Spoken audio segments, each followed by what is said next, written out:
We're here with head coach Mike Clark for the last time this season. Bridgewater football coming off a loss at Washington and Lee. The game was tied at halftime. Technically, according to the stats, Generals had 3 lost fumbles, but it was really 4 because it was a fumbled punt as well that you guys then made the tackle for loss. So you scored 21 points off 3 of those turnovers, and then got a fumble right at the end of the half. Right on the 2-yard line to stop them from scoring.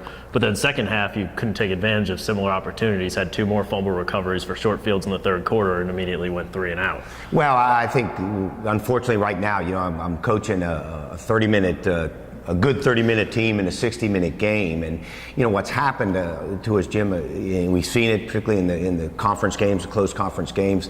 We've had those 3 or 4 minute runs in the third quarter that have really kind of define us, and there's no question to take that one, and where they muffed a snap right before the half, and we recovered on our 2-yard line. In a 21-21 game against a very good team, we had momentum at the halftime. We knew we were getting the ball, and certainly to run a play the first series out there, Rayvon Johnson to have a first down picked up and then get stripped and put our defense in a position where they're dealing with the short field right out of the gate. That just wasn't fair. We're not being a good teammate, in that situation. What happens is then we got a turnover there in the third, did not convert it. W&L had a nice drive off of that to put us down 14, and right now we're not a team offensively that can get off schedule and make up ground. And it was just give credit to Washington Lee. They're a very good football team. I think our defense forcing turnovers gave us an opportunity, but forcing a turnover, if you don't take advantage of it, really becomes just a nice statistic, but it needs to be, if we were 3 for 5, that was a game we needed to be 5 for 5 every chance we got on the short field. So you finish up your season at Washington University in St. Louis, I believe the second furthest road trip the program's ever made after a NCAA game at Trinity down in Texas. Washington University 2-6 on the season, but they have the #1 strength of schedule in the NCAA at 665, which for teams in most conferences, if you play 8 or 9 games in conference, it's impossible to get strength of schedule anywhere near that. Yeah. Of the 6 teams that beat them, actually the one with the worst record is Wisconsin Whitewater at 6-3, who's won 6 national championships in the last decade. So really a brutal schedule they've played. Well, when they went independent, and they had to go independent this year in transition, in switching leagues, they had to find a schedule.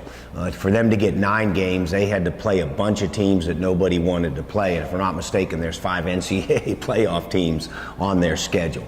You put on that film, hey, they went on the road, flew down, took a 4.5-hour bus ride from Raleigh, and gave W&L all they could handle to lose that game 28-21. And if you watch the film, our work's cut out for us. They've had 2 weeks to prepare. They've had the open date. They're rested. They're ready. And my hope is, unfortunately, we're not going to be able to take a bunch of kids on this trip. Hopefully I take the right kids on this trip. I piece them together, and when we've been able to take long and nice trips here this year, we've actually done fairly well. We did well down at Emory. We did well up at Thomas More. And your hope is that you kind of just revive the energy, because there's a big difference between 5-5 and winning against a quality program on the road to finish the year than to limp out at 4-6. I think our kids care enough about that. I still think despite some of the injury issues that have hurt us in some key positions, there's enough firepower out there to make plays, but we're going to have to do it against a team that's going to be prepared and lined up and ready to play. As you wrap up the season, last year you had kind of an easy storyline, winning your last 3 games, two really good wins in there against W&L and Guilford. Now this year, as you're trying to get to that 5-5 again, but you have had a lot of young players play, so there's some obvious potential there. But just what's the selling point to your players that are coming back, and what are you trying to build off heading into next year? Well, I think the one thing is that, hey, we showed we're capable of playing better football than we have. There's no question. There isn't anybody in this locker room or in this staff room that isn't aware that as you look over the last 9 games, there was some missed opportunity.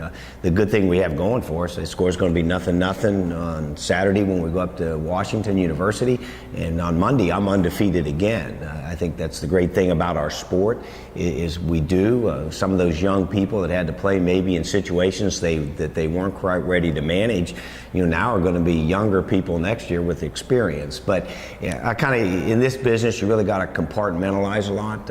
If you study the logistics involved of just trying to beat Washington University, they've demanded a lot of my attention right now. The logistics of the travels demanded a lot of our attention, and we really haven't got to that point where we're going to have to analyze our kids, our program, but that will happen. I think there's no question. We set a bar here at Bridgewater that we did not meet, and anytime that happens, you got to go back and you got to do a lot of self-study, and that starts with me.